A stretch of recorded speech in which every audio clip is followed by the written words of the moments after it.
Alors bonjour tout le monde, bienvenue à cette causerie midi avec Francis Dupuy-Déry qui est professeur à l'Université du Québec à Montréal en sciences politiques et qui a sorti un livre en 2023, je pense Francis, ou 2022, je me souviens plus la date, sur la panique morale et le wokisme. Donc je pense que tout le monde est au courant de cet ouvrage. Nous avons invité à la chaire Colibex, donc la chaire France-Québec, la chaire de recherche France-Québec sur les enjeux contemporains de la liberté d'expression, qui est une chaire, donc je le rappelle, France-Québec composée de quatre chercheurs en France et de quatre chercheurs au Québec. Donc, nous avons invité Francis. On organise différentes activités, évidemment, des colloques, des conférences midi, des séminaires fermés, des séminaires ouverts, donc un ensemble d'activités autant au Québec et en France. Et on mène évidemment des recherches sur les enjeux contemporains, entre autres sur la liberté académique et entre autres sur les liens entre liberté d'expression, religion, démocratie, etc. Donc, en fait, l'invitation de Francis portait surtout sur le concept de panique morale parce que c'est un concept qui est de plus en plus utilisé en sociologie, en sciences politiques, et on aimerait avoir une discussion finalement autour de ce concept-là ensemble. Francis va présenter pendant environ 40 à 45 minutes et par la suite, on va prendre des questions oralement et pas juste dans le chat, évidemment, mais oralement. Donc, il va y avoir peut-être la possibilité pour 5 à 6 personnes là, de pouvoir poser des questions. C'est sûr qu'on a un temps assez limité, mais donc je vous invite à ce moment-là à moins commenter peut-être, mais à plus poser votre question pour que Francis puisse répondre. Donc, on peut commencer tout de suite, Francis. Je veux juste partir. Attendez, je veux juste. Simon, est-ce que tu as parti l'enregistrement? Oui, c'est limité.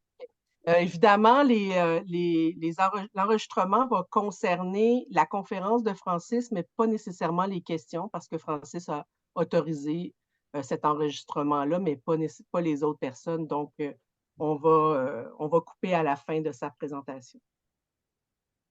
Merci. Bonjour, bonjour tout le monde, vous m'entendez bien, Marie, tout va bien? Bon, alors, bon appétit, Jean-François. Je suis content d'être là. Pour la petite histoire, je me permets de dire que Marie et moi, on se connaît depuis les années 80 du mouvement étudiant de l'Université de Montréal. I recognized your sweater before I recognized you. You recognize sweater? Donc, on se connaît depuis l'Université de Montréal. Pour le dire en toute honnêteté, c'était même l'époque où Robert Bourassa était premier ministre du Québec. Donc, c'est pour vous dire qu'on, Marie et moi, on est dans la jeune trentaine, quoi. Euh, et donc, j'ai accepté son invitation avec plaisir. Après ça, dans la présentation, malheureusement, je vais devoir vous faire état un petit différend qu'il y a eu dans l'organisation. Ça sera d'ailleurs probablement un sujet de discussion intéressant entre nous.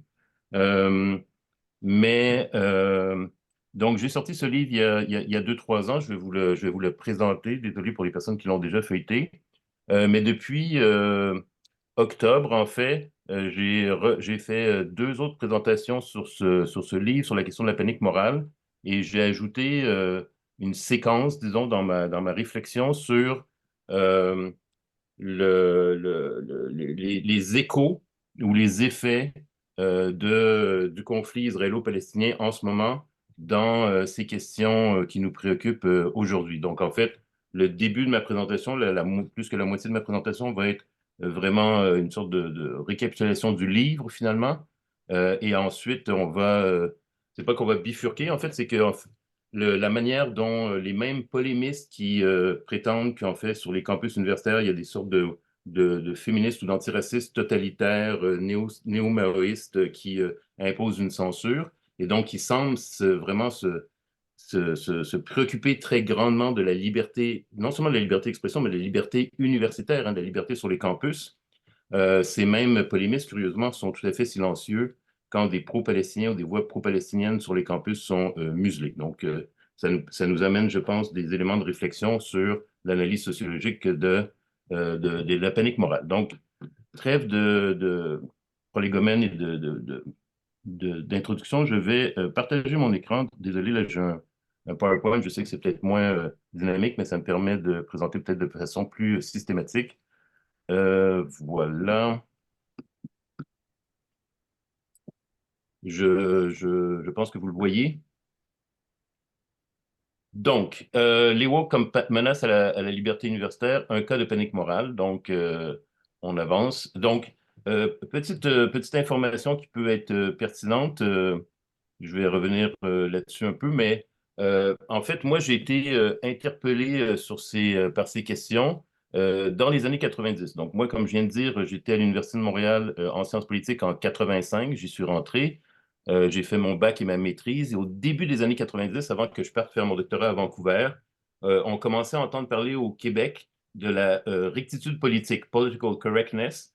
Et en fait, on entendait exactement les mêmes discours qu'aujourd'hui, pas avec les mêmes mots, puisque maintenant la rectitude politique a été remplacée par les social justice warriors, puis par les woke, et en France par les féministes décoloniales et intersectionnelles. Mais la political correctness, les militantes qui imposaient la political correctness sur le campus, c'était en fait des copies conformes, des clones, des pré-clones de ce qu'on a aujourd'hui dans le discours. Hein.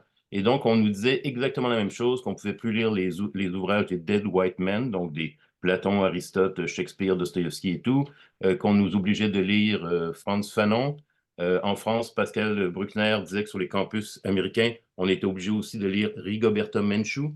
Pour les personnes qui ne savent pas c'est qui, je vous laisse faire votre recherche. Pascal Bruckner a répété ça dans le livre il y a 2 ans, qu'apparemment sur les campus américains, on oblige à lire Rigoberta Menchú. Et donc, en fait, j'avais déjà écrit un texte en 2001 sur le totalitarisme de la political correctness, mythe ou réalité. Ma réponse était que c'était un mythe. Je n'avais pas la notion de panique morale à l'époque. Je m'étais basé aussi sur des sociologues spécialistes de la culture américaine, entre autres Éric Massé, Denis Cornu et d'autres. Et donc, en 2019-2020, là, quand on a commencé à en voir dans les médias une densité de ces discours contre les social justice warriors, puis contre les woke, je me suis remis à la recherche, remis au travail. Et là, j'ai produit ce livre que je vous présente aujourd'hui, mais qui, comme je vous dis, fait vraiment écho. Et d'ailleurs, dans le livre, je rapporte les débats des années 80-90 en rappelant, par exemple, l'influence qu'avait eu un auteur comme Alan Bloom et son livre The Closing of the American Mind, qui avait été, après ça, importé en France par Alain Finkielkraut, Pascal Bruckner, François Ferry, Ferry à l'époque et d'autres. Donc, ce qui attire mon attention ici, c'est plus spécifiquement l'université. Donc, évidemment, ces polémistes traitent d'autres sujets au sujet de la liberté d'expression, mais ce qui est intéressant, c'est qu'ils ciblent l'université spécifiquement. Et la plupart de leurs interventions sont dans des journaux grand public, comme le Journal de Montréal, par exemple, au Québec. Vous avez CNews et Le Figaro en France. Vous avez Fox News et le New York Post, par exemple, aux États-Unis. Donc, c'est des médias, des plateformes médiatiques qui, en principe, ne sont pas très intéressés par l'université. Leur public, hein, leur lectorat, le lectorat qu'ils vendent à leurs publicistes, ne sont pas nécessairement c'est pas reconnu comme étant un public nécessairement très densément éduqué, c'est-à-dire au niveau de l'éducation supérieure, par exemple au Québec ou en France, on n'associe pas ça nécessairement à CNews ou au Journal de Montréal, ce serait plutôt Le Devoir. Ou en France, ça pourrait être d'autres publications. Mais pourtant, ils parlent beaucoup de l'université. Et ils en parlent dans des propos très alarmistes. Donc ici, j'ai des citations là, de Mathieu Bocoté, de Robert Leroux, qui est un sociologue à l'université qui était, il est décédé, un sociologue à l'Université d'Ottawa, mais qui écrit dans le Journal de Montréal, l'université, le mouvement woke, par exemple. Et donc, comme vous voyez, ils vont dire c'est du totalitarisme, ils détruisent l'université, c'est du terrorisme intellectuel. Il n'y a plus de place pour le jeune chercheur blanc à l'université. D'autres propos alarmistes de même ordre, donc le Figaro, encore une fois, là je parle seulement c'est seulement sur à propos des universités, là, la pensée totalitaire, le terrorisme intellectuel, Éric Zemmour, l'université, il parle des plus grandes universités qui sont gangrénées par les indigénistes, les féministes racisés de l'élite intersectionnelle, qui gangrènent nos facs après avoir pourri les plus grandes universités américaines, puisque le mal vient des États-Unis. C'est une véritable guerre d'extermination de l'homme blanc hétérosexuel. J.D. Vance, donc un Trumpiste, un politicien républicain aux États-Unis, a présenté une conférence qui s'intitulait Les universités sont l'ennemi lors de la Convention nationale du conservatisme. Donald Trump lui-même dit que l'éducation supérieure est détruite et on transforme les étudiants en communistes et en terroristes et par le wokisme. Donc, c'est vraiment cette idée que dans nos universités, l'enseignement et la recherche, les deux à la fois, puis en plus, il y a les étudiantes et les étudiants, mais sont dominés par les féministes, par des minorités de genre, par les antiracistes, et puis là, on leur donne différents noms. C'est une logique totalitaire, pensée unique, homogénéité, et donc on empêche le pluralisme des points de vue. Euh, Ça vient des universités américaines, ça se répand dans les autres universités, puis après ça se répand dans la société. Et évidemment, si vous êtes en France, ça détruit même la civilisation. On le verra dans quelques instants. Euh, et, euh, et donc, on appelle, Mathieu Bocoté, il le fait depuis des années, à la résistance. Il présente des portraits de résistants. La dissidence aussi, il joue beaucoup sur la carte de la dissidence. Il cite Zinoviev, Solzhenitsyn, on va revoir ça dans quelques instants, là. Donc, c'est cette logique qu'ils sont, qu'ils sont des résistants. Donc, on arrive à la panique morale plus précisément. Donc, j'ai mobilisé donc la notion de panique morale. C'est, comme Maryse l'a dit, là, une notion qui est d'usage courant. Hein. C'est pas, on l'entend régulièrement. C'est pas toujours évidemment dans une perspective documentée au niveau sociologique. Euh, Elle est en sociologie c'est lié à la sociologie et même principalement à la sociologie des médias. Hein. C'est Stanley Cohen, donc un sociologue qui est né en Afrique du Sud, un Afrikaner à l'époque de l'apartheid, qui a après ça vécu plusieurs années en Israël, j'y reviendrai, et qui était spécialiste des droits humains des Palestiniens et des Palestiniennes, et puis après ça, qui s'est basé en Angleterre et qui a produit donc cette notion, qui était tirée de sa thèse, en fait, je me rappelle bien, dans les années 60. Donc, très rapidement, parce que le temps file, Stanley Cohen a développé sa notion en étudiant un phénomène très précis, en fait, la couverture médiatique de bagarres entre les rockers et les mods. Donc, les rockers et les mods, au début des années 60 en Angleterre, c'est ceux que vous voyez là en moto et en mobilette. Les rockers étaient en moto avec des vestes de cuir et les mods étaient en mobilette dans des tenues, disons, plus, je ne sais pas si on peut dire chic, mais disons, un peu plus, ce qu'on appellerait aujourd'hui ou hier, en tout cas, métrosexuel. Bref. Et ces deux bandes écoutaient de la musique rock, mais différente. Donc, les mods, par exemple, écoutaient du rock alternatif, yes et tout, mais c'est pas ça qui vous intéresse, j'imagine. Et donc, en fait, ce qui a été important au début des années 60, c'est que ces bandes se retrouvaient l'été dans les stations balnéaires, donc dans les villages sur le bord de l'eau de la Manche et de la mer en Angleterre. Et il débutait des batailles générales. En fait, des fois, c'était une cinquantaine de rockers contre une cinquantaine de mods. Et il pouvait détruire des terrasses. Il se lançait à la tête des chaises longues, des peignes de Guinness. Et voilà. Donc, il y a réellement eu ces bagarres. Mais ce que Stanley Cohen étudie, ce ne sont pas les bagarres elles-mêmes, c'est la couverture médiatique de ces bagarres. Et il dit, en fait, il y a eu une panique morale. Pourquoi il qualifie ça de panique morale? Il dit, il y a une panique morale fabriquée par les médias parce qu'on a présenté cette jeunesse contre-culturelle comme une menace pour la société anglaise au complet et pour ses valeurs fondamentales. Donc, la jeunesse contre-culturelle, évidemment, elle porte des valeurs, des contre-valeurs, et elle ne se plie pas aux bonnes mœurs. Et en fait, elle représente une menace pour les valeurs de la société anglaise, c'est pour ses institutions et pour ses autorités.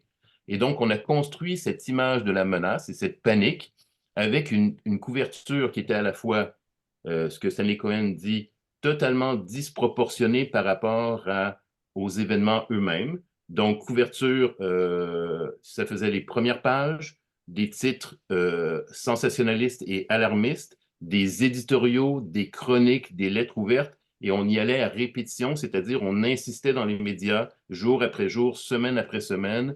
On faisait la une avec ces bagarres et leurs suites, et on interviewait des barman et les maires des communautés locales. Et là, en bas à droite, vous voyez, c'est des forces de police spéciales qui sont dépêchées en avion dans les villages de la côte pour établir l'ordre. Donc, c'était vraiment, on les traitait des beasts, des savages, wildest, donc c'était des termes très péjoratifs aussi, et on les présentait comme une menace pour la bonne société. On appelait les autorités à intervenir. Il fallait que les autorités rétablissent l'ordre.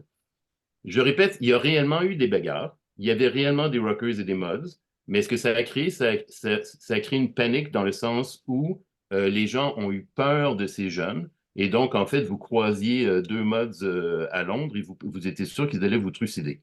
Euh, c'est un peu, c'est ma thèse évidemment, c'est un peu ce qu'on voit aujourd'hui avec les woke. D'ailleurs, Stanley Cohen, dans son livre False Devils and Moral Panics, note que les paniques morales peuvent être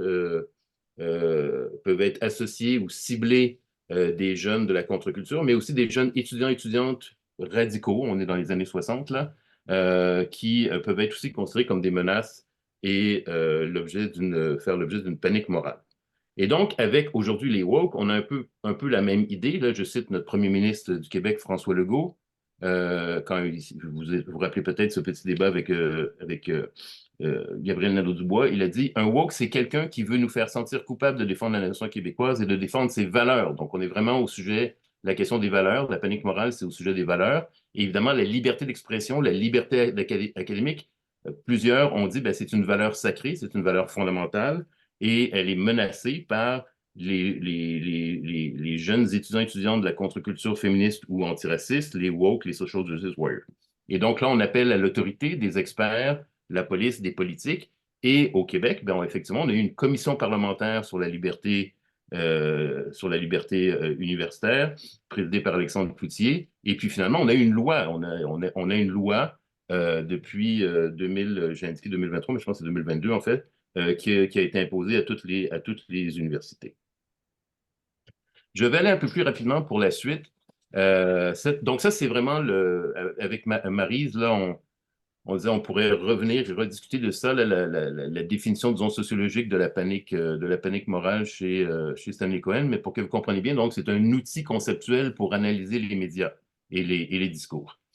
Et donc, là, je reviens avec ce que je vous disais tout à l'heure. Donc, Stanley Cohen nous dit qu'il faut porter attention aux effets sensationnalistes, alarmistes, catastrophistes, qu'on peut appeler les hyperboles.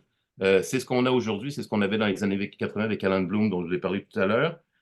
Et donc, aujourd'hui, on a en fait des termes qui sont évidemment, qui font référence en fait aux pires horreurs et aux pires violences du 20e siècle et même d'avant. Donc, les chasses aux sorcières, les autodafés, l'Inquisition, l'excommunication, le lynchage, la terreur judiciaire, les camps de rééducation, le meurtre purificatoire, l'élimination des hommes. Je vous rappelle Zemmour là, avec l'extermination des hommes blancs.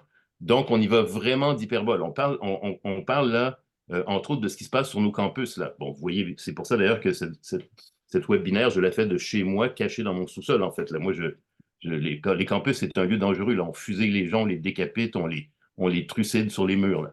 Donc, on revient à tout ça. Là, ici, c'est Mathieu Bocoté, qui lui-même, d'ailleurs, avait un pied dans l'université. Toujours les mêmes néo-maoïsmes. Donc, je attire votre attention sur la fin de la grande citation. Là.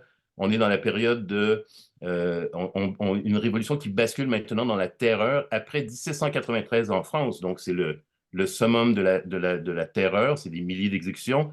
1917 en Russie, donc les bolcheviks. 1966 en Chine, la révolution culturelle maoïste. Voici que la pensée totalitaire ressurgit aujourd'hui. Donc, c'est pas rien. On fait vraiment référence, là, pour quelqu'un qui est cultivé comme Mathieu Bocoté, au moment historique, à des moments historiques très précis où on parle de milliers ou de millions de morts. Donc, depuis quelques ans, il y a eu ce mot woke qui participe, selon moi, de la panique morale. Évidemment, il a été importé de l'anglais. Je vous le rappelle très rapidement. Hein, on pourrait avoir une longue discussion sur la signification du mot woke. En fait, il a été importé par des personnes qui se présentent souvent comme des défenseurs de la langue française, mais c'est assez bizarre parce que le mot woke, son équivalent en français, c'est éveil. Et comme en français, d'ailleurs, le mot woke a les deux sens, c'est-à-dire on peut être endormi ou éveillé d'un point de vue physiologique. En ce moment, vous êtes peut-être un peu endormi en m'écoutant, mais moi, je suis éveillé parce que j'ai le tract. Mais il y a le deuxième sens, en anglais comme en français, c'est-à-dire c'est l'éveil des consciences, l'éveil de l'intelligence, l'éveil de l'esprit. Tous les mouvements sociaux, tous les mouvements philosophiques, tous les partis essayent d'éveiller les gens à leur cause. Hein. Même la fameuse expression les lumières en philosophie, ben, pourquoi on dit les lumières? Ben justement, parce que les Lumières, ça devait éveiller les esprits, les sortir de l'obscurantisme de la pensée religieuse au 16e, 17e, 18e siècle. Les antiféministes, les célibataires, les involuntary celibates sur l'image de la red pill, la pilule rouge, qui est une référence au film de Matrix. Il y a aussi l'idée qu'on s'éveille à la conscience. Et donc, cette idée d'éveiller à la conscience, c'est un peu le premier objectif de tous les mouvements sociaux, si on essaie de vous éveiller à votre cause. Et là, évidemment, dans ce cas-ci, les woke, c'est Black Lives Matter, en fait. C'est le mouvement Black Lives Matter aux États-Unis qui avait lancé le slogan Stay woke. Donc, restons éveillés, restons conscients des violences policières racistes. Et là, donc, les polémistes aux États-Unis ont utilisé ce mot. Et ce qui est très intéressant, c'est que les polémistes francophones l'ont utilisé sans le traduire.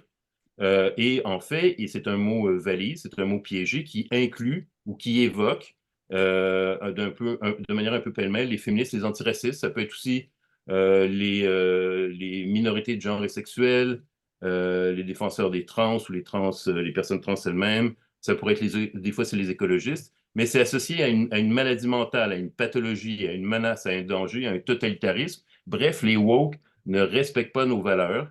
Les woke sont comme une sorte d'éléments étrangers, oui, pathologiques, qui sont en plus influencés par les États-Unis. Et donc, c'est une grave menace. Pour vous montrer à quel point ça participe justement de la construction de la panique morale, si on l'analyse comme Stanley Cohen propose de l'analyser, on va voir en fait le développement fulgurant de ce mot piégé dans la presse francophone, ici au Québec. C'est une enquête menée par Raphaël Canet, professeur de sciences politiques au Cégep du Montréal, et Léo Palardy, qui était étudiant au Vieux-Montréal, qui est maintenant à l'Université de Montréal avec nous. Ça a été publié dans le numéro Possible, un numéro spécial consacré à l'éveil. Et ils ont fait, je vous encourage à aller voir leur article, il est accessible en ligne, L'invention des woke par le nationalisme conservateur. C'est tout à fait intéressant. Ils ont fait un calcul d'occurrence dans les médias. Donc là, on reste dans l'analyse des médias. Ils ont trouvé, en fait, depuis 2016, dans les médias francophones au Québec, 289 articles qui comprenaient le mot woke. Et j'attire votre attention sur le fait que dans le Journal de Montréal et le Journal de Québec, les deux ensemble, c'est 69%.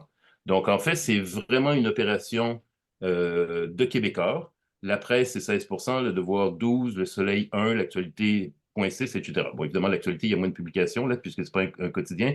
Nouvelliste, Voix de l'Est, etc. Donc, on voit très bien, et là maintenant, j'attire encore plus votre attention sur qui au Journal de Montréal et au Journal de Québec utilise le mot woke dans leurs articles depuis 2016. Ben, en fait, il y a 5 polémistes qui représentent 4% des auteurs des 480 quelques articles qu'ont trouvé Raphaël et Léo. Donc, 5 polémistes à eux seuls, c'est 45% des occurrences. Donc, c'est vraiment une opération menée par Richard Martineau, Denise Bombardier, Mathieu Côté, Joseph Facal et Sophie Durocher. Ensemble, ils ont inondé, je pourrais dire, le lectorat du Journal de Montréal et du Journal de Québec du mot woke, et là, je vous mets seulement les articles dans lesquels c'est dans le titre. Le mot woke est dans le titre. Vous avez toute une panoplie que vous pouvez voir à droite, mais ne vous inquiétez pas, il y en a d'autres encore, dont des fois c'est à l'université, des fois c'est pas à l'université, mais c'est vraiment c'est là, 2023, 2022. Donc vous voyez là, c'était presque toutes les semaines, des fois plusieurs fois par semaine, des fois plusieurs fois par jour, on pouvait avoir des titres avec le mot woke, avec des échos intéressants comme ce que j'ai souligné en jaune. En avril, on disait à quand un vaccin contre la fièvre woke? Ben, apparemment, en septembre, on l'avait trouvé, enfin un vaccin contre le wokisme. Donc, il n'y a pas seulement des mauvaises nouvelles. Évidemment, je vais passer beaucoup plus vite là, mais vous avez un phénomène similaire en France. On pourrait faire le même exercice aux États-Unis. Donc là, je vais vous montrer quelques captures d'écran là où la bande annonce le woke ou le wokisme dans le titre du débat. Hein. C'est des chaînes de télévision comme BFM TV où on est plutôt dans la chronique ou le commentaire. Des fois, on a des spécialistes, mais en fait, la bande nous indique quel est le thème du débat. Donc là encore, c'est des titres où le mot woke ou wokisme est dans le titre même. Donc ça, c'est quelques exemples sur BFM TV. Là, j'avoue, pour cette fois, comme tout à l'heure, c'est pas tout le temps directement par rapport à l'université. Pour les personnes qui connaissent un peu les médias français, Vincent Bolloré, qui est un multimilliardaire, ça c'est intéressant de le noter. Évidemment, Québécois, c'est la propriété d'un des hommes québécois les plus riches, hein, les 10 plus riches au Québec, Pierre-Carl Péladeau. Il a son empire médiatique. En France, il y a Vincent Bolloré, qui est aussi un des hommes français les plus riches du pays, qui a son empire médiatique. Et puis, vous avez évidemment Fox News aux États-Unis, de la famille Murdoch. Moi, quand j'étais aux États-Unis au début des années 2000, je pensais naïvement que Fox News et CNN, c'était un peu l'équivalent démocrate-républicain. Mais en regardant, en fait, Fox News est beaucoup, beaucoup plus riche et beaucoup plus vu et suivi que CNN. Donc, le Journal de Montréal, le Journal du Québec, évidemment, c'est ce qui est le plus lu. Là, évidemment, on est un peu dans un autre registre parce que c'est des chaînes de télé continues, donc il n'y a pas la même, mais en France, BFM TV et CNews sont également très vus. Et donc là, je vous montre sur CNews donc vous avez au milieu là, Université, le règne du wokisme. Ça, c'est Alain Finkielkraut qui est encore en train de se battre contre des moulins à vent depuis 30 ans. C'est lui qui avait importé Alain Blum là, en France, comme je l'ai dit. Donc, vous avez en fait sur CNews un ensemble de et encore. Donc, ça en est d'autres. On reste sur CNews. C'est à chaque fois donc la pensée woke, le wokisme, les dérives de la pensée woke, le business du wokisme. Le wokisme progresse, la France résiste, la culture woke, qu'est-ce que c'est, etc., etc. Le wokisme remplace le marxisme, tout ça. Donc, on a vraiment une offensive. Je vous fais le même exercice au niveau de la production des magazines. En France, il y a beaucoup de magazines. Vous les trouvez dans les kiosques de gare, dans les kiosques, les tabagies, etc. Donc là, on a fait, je vous présente quelques couvertures où le mot woke ou associé, mais en fait, je pense que le mot woke est partout. Euh, je regarde, oui, c'est ça. Il y a partout le mot woke, soit dans le sous-titre, soit dans le titre. Là, ça, c'est les revues de différentes tendances, d'ailleurs, et de différentes approches, hein. Il y a le Philosophie Magazine, c'est plutôt philosophique, évidemment. L'Express, Le Point, c'est des vieux magazines. Et puis, vous en avez qui se positionnent de façon un peu plus à droite, comme Valeurs Actuelles, entre autres. Les écoles en doctrine, Sciences Po, l'École des élites des rails, etc., l'offensive woke. Donc, voilà. Donc ça, c'est les magazines depuis 2 ans à peu près. Et là, on va aller dans les librairies. Et donc là, c'est absolument incroyable, en fait, la production de livres. C'est impossible de lire tout ce qui sort contre les woke, seulement en français. Donc, en 2021, vous en avez eu 10. Ça fait déjà pas mal. En 2022, vous en avez 6. Ah ben non, 7 de plus. Ah ben non, en fait, encore plus. Donc en fait, en 2020, alors que vous en avez eu déjà une fournée en 2021, en 2022, vous en avez 23. 23 livres, presque 2 par mois. Et j'attire votre attention que ce ne sont pas des publications à compte d'auteur, là. Ce ne sont pas ce qu'on appelait à l'époque du totalitarisme soviétique des samizdat, donc des livres imprimés à la va-vite et qu'on se passait sous le manteau parce qu'on avait peur d'être pris avec ça en sa possession et envoyé dans des goulags. Non, non, c'est publié dans des maisons d'édition tout à fait classiques et même parfois assez prestigieuses. Donc, si vous avez fini de lire vos 23 livres de 2023, ne vous inquiétez pas, de 2022, ne vous inquiétez pas, en 2023, il y en a encore 13. Donc là, on est rendu à peu près comme 45 livres en France, pour le marché français seulement en 3 ans, dont en 2023, chez Albin Michel, Gallimard, Odile Jacob, Plomb. Donc, encore une fois, il y a des maisons d'édition qui sont tout à fait mainstream, hein. Mais des fois, les mêmes maisons d'édition ont publié 2, 3, 4 livres contre les woke en 2 ans. Je ne suis pas sûr que tous ces livres soient des best-sellers, je l'admets. Je ne suis pas sûr qu'ils n'ont pas tous été lus grandement, mais ça montre quand même la force de cette panique morale qui là, en fait, dépasse les médias et s'en va même dans le milieu de l'édition. Et donc, on doit bien se dire, c'est des éditions commerciales, hein, on doit bien se dire que ces éditeurs et ces éditrices pensent qu'il y a un intérêt à publier un 20e, un 30e, un 40e livre sur le sujet woke, sinon j'imagine bien qu'ils ne le feraient pas.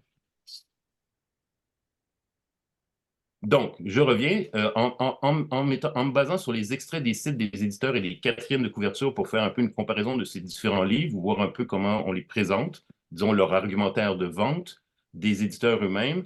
On revient avec les mêmes expressions que dans les médias, que je vous ai montré dans les médias tout à l'heure. Donc, les ennemis sont les mêmes, la menace à la bonne société, aux bonnes valeurs, à la civilisation même, ce sont les mêmes. Les décoloniaux, les antisécuritaires pavloviens, les féministes primaires, les écologistes radicaux, les fous du genrisme et les islamo-compatibles.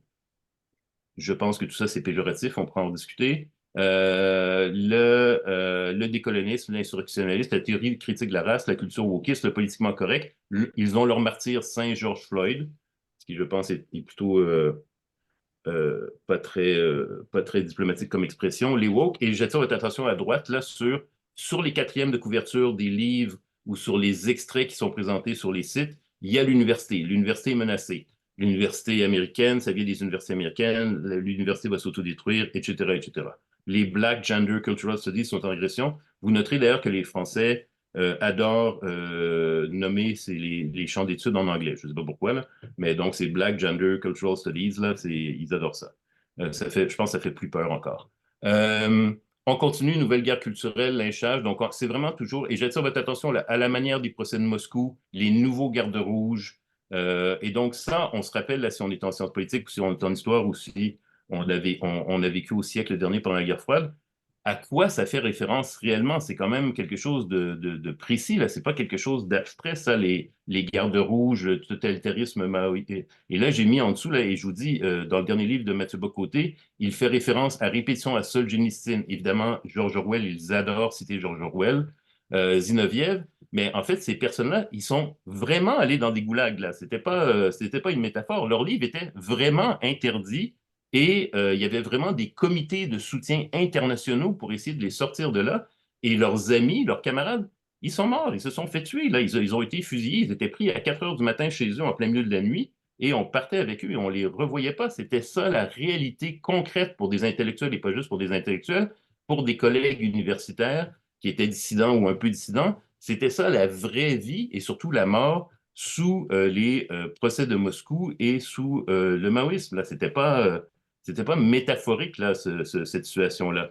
Et donc, évidemment, d'un point de vue, là, je sors un peu de la question de la panique morale et de Stanley Cohen, mais même d'un point de vue je dirais, d'honnêteté intellectuelle, là, au niveau de l'histoire et au niveau de la politique, on peut se demander entre nous, là, comment on peut se permettre de jongler comme ça avec des notions qui sont associées à et là, je précise, c'est encore une fois, c'est des centaines de milliers de morts, et dans le cas de la Chine, le Cambodge et tout, on parle plutôt de millions.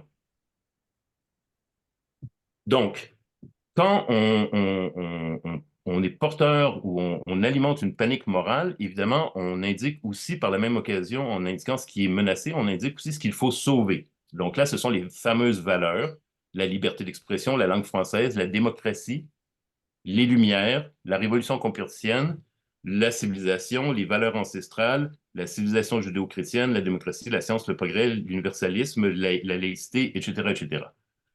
Et en France, même les élections françaises, l'âme de la France.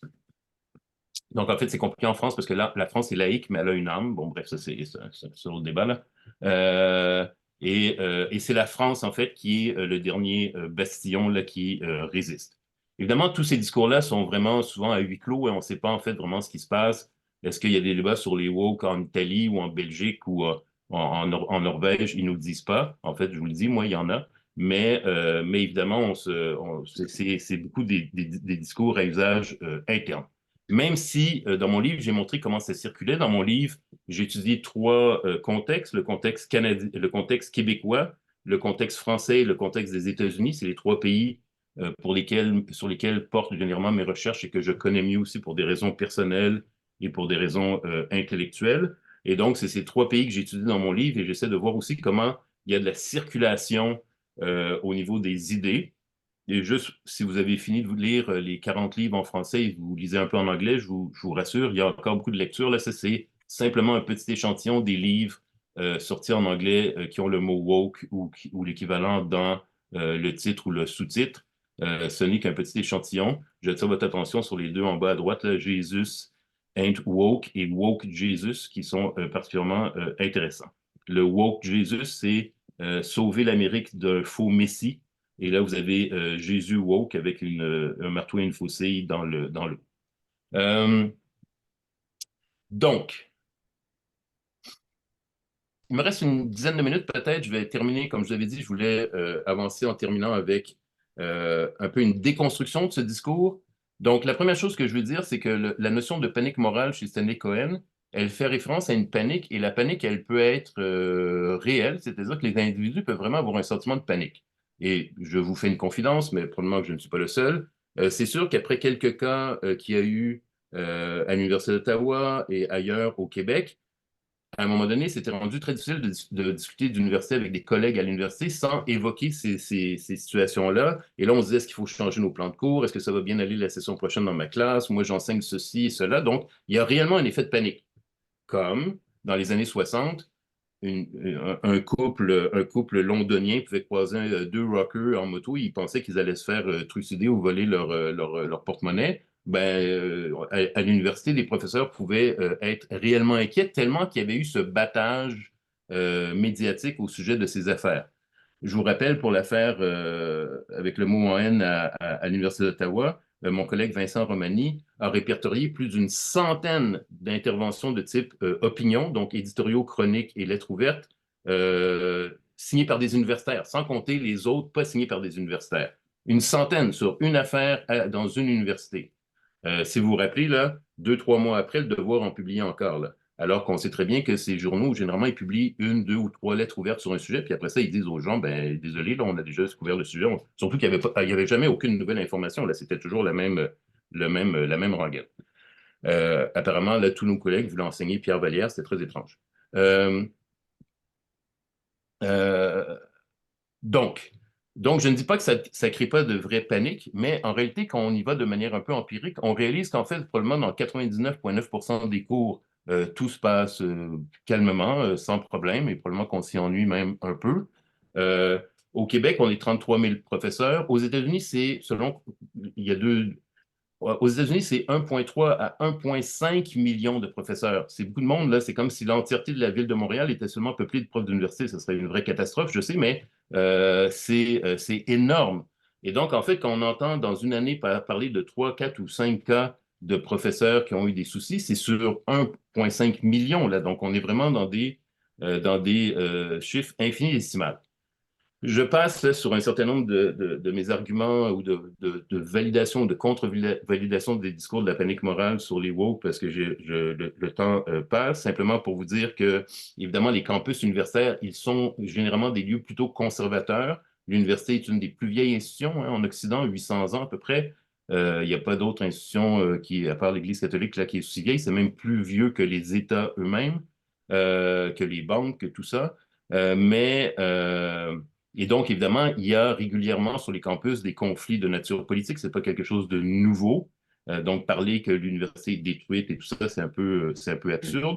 Et surtout, en fait, c'est que ces discours sur la panique morale, et c'est peut-être ça qui est le plus intéressant quand on essaie de valider ces textes, ou plutôt pas les valider, mais les évaluer, qu'on essaie de comprendre, en fait, qu'est-ce que ces chroniqueurs, ces polémistes sont en train de faire concrètement d'un point de vue sociopolitique quand ils nous alarment autant sur les woke.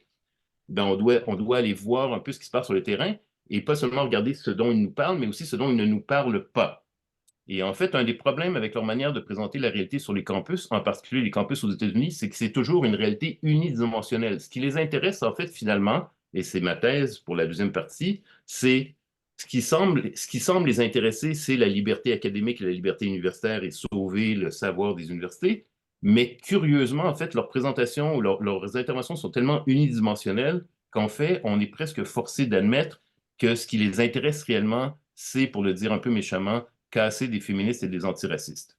S'il n'y a pas des antiracistes et des féministes à dénoncer, en fait, apparemment, la liberté académique ne les intéresse plus. Et les rapports de force sur les campus ne les intéressent pas non plus, puisqu'ils nous présentent des campus complètement sous la domination des féministes et des antiracistes, sans nous parler d'autres forces qu'il y a sur les campus. Donc, je vous les présente très rapidement.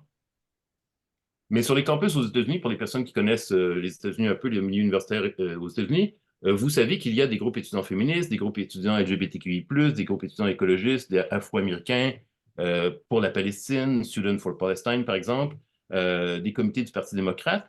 Mais Il y a aussi des groupes religieux, c'est aux États-Unis, presque toutes les universités, même les grandes universités, ont des groupes pour les étudiants religieux, musulmans, juifs et chrétiens. Généralement, c'est ça, et des fois, il y a catholiques aussi.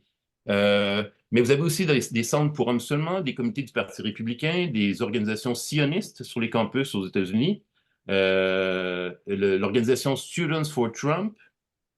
Students for Trump, qui, à ma connaissance, ne compte pas beaucoup de féministes intersectionnelles décoloniales. Campus Freedom Alliance, qui, sur son site, se présente comme une coalition de terrain d'organisations étudiantes qui œuvrent à la promotion des principes du retrait de l'État, du capitalisme et de la liberté sur le campus. Young American Foundation, dont la mission est d'accroître le nombre de les jeunes inspirés par les libertés individuelles, les valeurs traditionnelles, la liberté d'entreprise. Student for Life of America, qui dispose de revenus annuels de 12 millions de dollars. Aux États-Unis, on peut avoir accès, là, c'est public, leur déclaration d'impôt. Ça, c'est des comités d'étudiants anti-avortement qui déploient des équipes, en fait, pour former des comités anti-avortement sur les campus et faire des formations. Ça, jamais vous allez en entendre parler sur CNews, à Québécois ou à Fox News, parce qu'en fait, ça ne les intéresse pas du tout, alors que ces organisations existent. Elles sont tout à fait légales, d'ailleurs. Là, elles sont présentes, elles sont actives, elles ont des ressources. On parle des études afro-américaines et des études sur le genre aux États-Unis. Il y a environ 4500 établissements universitaires aux États-Unis. Il y a des programmes en études afro-américaines dans 360 établissements, donc même pas 10%. Des programmes en études de genre dans 200 établissements, donc même pas dans à peu près 5%. En comparaison, vous avez 480 business schools, 1700 programmes MBA, Master Business and Administration, qui ont, je pense, en toute honnêteté, beaucoup plus d'impact sur notre vie et sur la planète que les études afro-américaines et les études sur le genre, si je peux me permettre. Ça a des impacts sur notre mode de vie, évidemment sur le climat, sur tout ça.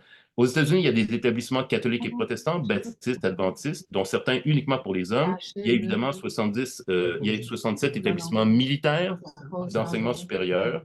Et donc, en fait, ce qu'on nous présente comme un réseau universitaire contrôlé par les féministes et les antiracistes, c'est un réseau universitaire bien plus complexe et diversifié que ça, dans lequel il y a des rapports de force et dans lequel il y a des puissances qui sont beaucoup plus grandes et influentes que celles qui menaceraient apparemment la civilisation. Maintenant, au sujet des conférences annulées ou des collègues renvoyés, il y en a. Chaque année, il y en a aux États-Unis. Le Foundation for Individual Rights in Education, entre autres, en fait rapport. Mais en fait, les cas où ce sont des progressistes qui sont la cible ne sont jamais traités par le Journal de Montréal et par les médias qui s'inquiètent sur la panique morale. Donc, encore une fois, ça nous donne une vision unidimensionnelle de ce qui se passe. Donc, la plupart des personnes qui sont renvoyées aux États-Unis, il y a plusieurs écoles privées où il n'y a pas de syndicats, le sont en raison des règlements de l'établissement. C'est simplement des problèmes au niveau de règlement. Mais il y a aussi Rachel Tudor qui a été mise à pied en raison de son nouveau style de vie transgenre. Des professeurs ont été mis à pied parce qu'ils ont critiqué leur administration pour leur mauvaise gestion des situations, des plaintes d'agression sexuelle. Une professeure a été mise à pied parce qu'elle a défendu une réunion non mixte d'étudiants afro-américains. Un autre a été mis à pied parce qu'il a déclaré qu'il était sympathique au mouvement antifasciste sur les médias sociaux. Et donc, le Journal de Montréal n'a jamais parlé de ça, CNews n'a jamais parlé de ça, Fox News n'a pas parlé de ça. Et là, on arrive au cas de... Il y a une théologienne dont la conférence avait été annulée parce qu'elle défend la thèse que Jésus est queer. On n'a jamais entendu parler de ça. Angela Davis, donc, qui a été aussi conférence annulée parce qu'elle appuie la Palestine. Et donc là, justement, on arrive à cette question de la Palestine. Et donc, en fait, je vais y aller plus rapidement. Nous avons eu dans les dernières semaines, mais ça avait commencé il y a quelques années, en fait, des cas où des collègues pro-palestiniens ou palestiniens eux-mêmes ont dénoncé la colonisation, l'apartheid, le génocide en Israël et ont été la cible de suspension, entre autres à l'Université d'Ottawa, où il y avait eu cette fameuse crise il y a 2-3 ans, dans l'indifférence, je ne dirais pas générale, mais dans l'indifférence des polémistes qui ont créé les paniques morales au sujet des woke. Ça, c'est sans compter d'autres cas, comme en 2023, quand il y a eu un attentat au couteau dans la classe philosophie du genre à l'Université d'Ottawa, à l'Université de Waterloo en Ontario. Donc, un étudiant est rentré avec des couteaux là et a attaqué la professeure, une prof de philosophie qui enseigne Philosophy of Gender. Il l'a poignardée, elle est allée à l'hôpital, elle a survécu. Il a blessé aussi 2 étudiants. Parce qu'elle enseigne un cours sur le genre et dans le Journal de Montréal, il n'y a eu strictement aucun texte sur le sujet. Dans le Devoir, ça a pris 3 mois avant que finalement Jean-François Lisée consacre une chronique là-dessus. Donc, c'était silence complet. Ils ont essayé de la tuer, là. Ils ont essayé de l'assassiner dans sa classe. Donc, je reviens sur la Palestine. Donc, vous avez eu en 2021 la juriste Valentina Azarova qui s'est fait retirer une offre d'emploi de l'Université de Toronto parce qu'elle critique Israël. C'était B'nai B'rith et un donateur qui avait fait pression. C'était public d'ailleurs. L'Université de McGill aussi a régulièrement mène régulièrement des actions contre son association étudiante qui veut entre autres appuyer boycott des investissements et sanctions, la campagne. La suspension en octobre 2023 à l'Université d'Ottawa du docteur en résidence Yipeng J, dont j'ai parlé tout à l'heure, commentaire pro-palestinien. Annulation en 2023 à l'Université de Montréal de l'exposition Marad sur Jérusalem des années 30, qui était proposée entre autres par la professeure en histoire Diala Hamza, qui est elle-même palestinienne. Ils ont annulé pour des raisons de sécurité, disent-ils. Et à l'Université de Toronto, Leslie Wood, sociologue juif par ailleurs de l'Université de New York, qui avait fait de l'affichage pro-palestinien, sur des magasins Indigo, a été arrêté au milieu au petit matin et avec 11 autres personnes et l'Université York l'a suspendue. Elle est encore suspendue aujourd'hui. Le Journal de Montréal n'a pas parlé de tout ça. Et donc, on se retrouve avec ces discours de panique morale, avec des sortes de demi-vérités, de la désinformation, des mensonges. Et évidemment, tout ça, ça a des effets possibles. Hein, ça délégitimise les études féministes sur le racisme. Et en général, le mouvement féministe et l'antiracisme. Ça présente l'homme blanc hétérosexuel, Zemmour et d'autres le disent explicitement d'ailleurs, c'est ça la cible, comme une victime. Et je pense que ça fait bouger les lignes, pas seulement au niveau médiatique, ni à l'université, mais même au Parlement. On a vu François Legault qui s'empare de ça. En France, Macron et d'autres en ont parlé. Dans les partis, dans les organisations, même dans les familles, ça se dispute là-dessus. J'en arrive à la fin de ma présentation sur le mot en G. Donc ça, c'est le mot génocide. Donc, depuis plusieurs années, hein, vous avez des organismes des droits de la personne. J'en ai nommé ici quelques-uns, Fédération internationale pour les droits humains, Center for Constitutional Rights, et d'autres qui utilisent le mot génocide pour parler de ce qui se passe en Palestine. Moi, je ne suis pas juriste, j'utilise aussi le mot génocide, j'en utilise d'autres. C'est pas, selon moi, ce mot-là, il est pas, et les juristes n'en ont pas le monopole. Mais là, ce que je vous donne comme exemple, c'est des cas de juristes, là, c'est des cas de spécialistes en droit international qui parlent de génocide pour parler de ce qui se passe en Palestine. Vous avez aussi des organisations juives, dont Voix juive indépendante. Je ne parle pas en leur nom, mais Voix juive indépendante, je suis membre, mais ici je parle à mon propre nom, qui reconnaît en fait que c'est un génocide, ce qui se passe en Palestine en ce moment. Voix juive indépendante, c'est une organisation pan-canadienne. Il dit qu'un génocide est en cours à Gaza, il ne s'agit pas là d'une hyperbole, etc., etc. Donc là, évidemment, le mot hyperbole attire notre attention. Hein. Vous avez Mathieu Bocoté, Facal, Martineau, etc., qui parlaient de totalitarisme, de camps de concentration, etc. Donc, on peut s'obstiner ici à savoir si c'est un génocide ou pas en Palestine, mais apparemment, selon ce que j'ai vu des images, ça a l'air quand même nettement plus pénible que ce qui se passe à l'UQAM ou à Concordia ou à l'Université d'Ottawa. Donc, en Israël même, vous avez des manifestations de juifs israéliens qui disent que c'est un génocide, donc, dont le groupe Jews Against Genocide, qui ont manifesté devant le mémorial, sur le mémorial de la Shoah à Jérusalem, en déposant des poupées qui représentent des enfants palestiniens. Vous avez des manifestations à Tel Aviv où on a le mot génocide. On voit à droite, c'est assez. J'aurais aimé vous montrer le petit vidéo, c'est intéressant. Ils sont à peu près une vingtaine là, de juifs israéliens à Tel Aviv à brandir des pancartes où il y a écrit génocide. Et en fait, petit à petit, les policiers leur prennent les pancartes, ils font juste les déchirer devant eux. Et finalement, à la fin, vous avez un groupe où il n'y a plus de pancartes, plus de bannières.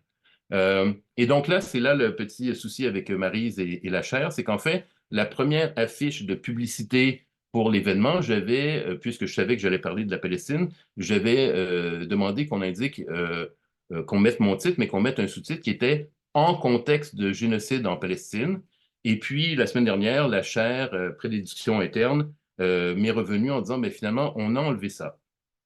Et donc, j'avoue que j'ai trouvé ça très bizarre pour une chaire sur la liberté d'expression. Donc, ça donne ça. Donc, vous aviez la première version qui était à gauche en contexte de génocide en Palestine et maintenant la publicité qu'on peut voir où il n'y a plus de contexte de génocide en Palestine. On pourrait avoir une discussion après là-dessus. Ce qu'on m'a expliqué, si je paraphrase là, c'était qu'en fait, évidemment, c'est un sujet très tendu, y compris en France, puisqu'il y a la moitié des titulaires qui sont en France. Et puis aussi, il y a cette question de est-ce qu'on peut se prononcer ou non sur savoir si c'est un génocide, alors que la cause est en ce moment entendue devant la commission, la Cour de justice internationale. Mais comme j'ai un sens de l'humour un peu particulier, j'ai ri quand même pendant une quinzaine de minutes quand j'ai vu que la chaire sur la liberté d'expression m'enlevait mon sous-titre. Ce qui me permet de finir avec Stanley Cohen. Donc, je reviens sur Stanley Cohen, sur un autre de ses livres qui n'a pas rapport avec la panique morale, qui est States of Denial, qui est en fait les stratégies de déni qu'on a devant des crimes humains importants. Lui, il a étudié les crimes contre l'humanité ou les crimes contre les droits humains en Palestine pendant 16 ans. Il est juif lui-même par ailleurs. Et il a été troublé de voir que même chez des progressistes éduqués qui se disent pour les droits et les droits humains et la paix en Israël, donc des citoyens juifs progressistes, il y a un déni par neutralisation, par victimisation. C'est des notions que Stanley Cohen utilise. Il dit, on va dire, ah, mais c'est eux qui ont commencé. Regardez, ça, je cite Stanley Cohen en 93. Les Juifs vont dire, les Juifs israéliens vont dire, c'est les Palestiniens qui ont commencé, regardez ce qu'ils nous ont fait, ce sont eux les terroristes, nous ne faisons que nous défendre, nous sommes les vraies victimes, ils ne nous condamnent que parce qu'ils se sont des antisémites. C'est ça, c'est la version israélienne. Et donc, en fait, je ne sais pas si vous suivez un peu les actualités, mais il me semble qu'on entend exactement ça en ce moment. Et c'est une manière de nier, en fait, les crimes qui sont réellement commis. Et donc, en fait, après des années d'intervention médiatique au Québec, entre autres, et en France et aux États-Unis, sur les méchants woke féministes antiracistes qui pratiquent la censure, la culture de l'annulation, le totalitarisme, les camps de rééducation, etc., on n'a rien sur la répression contre les voix pro-palestiniennes ou palestiniennes dont je vous ai parlé. Et pourtant, Joseph Facal, je prends lui par exemple dans le Journal de Montréal, depuis le 7 octobre, il a consacré plein de textes au woke. Il a attaqué l'UQAM, il a attaqué l'UQAM de l'Université de Montréal, il a attaqué Harvard, il a attaqué aussi, il a parlé du Hamas, il a parlé des islamo-gauchistes, il a parlé des universités. Donc, c'est pas qu'il ne parle plus de ces sujets-là depuis le 7 octobre. Ça aurait pu être une explication pourquoi il n'en parle pas. Non, il parle encore des woke, mais jamais il ne parle des exemples que je vous ai donnés. Alors que si on s'intéresse à la liberté d'expression, même pas à la liberté d'universitaire, mais à la liberté d'expression, on peut s'intéresser à des faits terribles. Je mentionne ici le livre de mon collègue Vincent Romani, qui c'était sa thèse, en fait, qui est sur les universités palestiniennes. Donc là, on est vraiment sur la question de la liberté académique en Palestine, qui est Jordanie et Gaza en situation d'oppression militaire. Hein. C'est un livre assez terrible qui a été écrit en 2016, mais là, beaucoup plus récent, des rapports sur les bibliothécaires palestiniens qui nous font rapport de ce qui se passe en ce moment à Gaza. Ce sont des bibliothèques entièrement détruites, des dizaines de milliers de livres détruits, et évidemment des bibliothécaires tués qui sont morts, retrouvés dans les décombres. Et évidemment, les universités aussi à Gaza sont sous attaque. Donc, en 2024, Euromed Human Rights Monitor rapportait que l'armée israélienne a tué des centaines d'étudiants et d'étudiantes. Et apparemment, il y aurait au moins, pas apparemment, mais il y aurait au moins 94 professeurs d'université tués. Vincent Romani me disait qu'ils sont en train de dresser une liste plus précise avec les noms. Je vous en donne quelques exemples. Soufiane Taillé, président de l'Université islamique de Gaza, titulaire de la chaire UNESCO d'astronomie, astrophysique et de sciences de l'espace. Mohamed Haïdi Sabir, professeur d'immunologie et de virologie.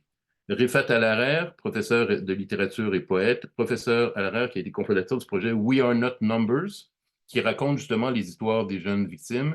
Donc, ses collègues sont morts dans les dernières semaines à Gaza du fait de l'intervention militaire israélienne et 91 autres de leurs collègues au moins.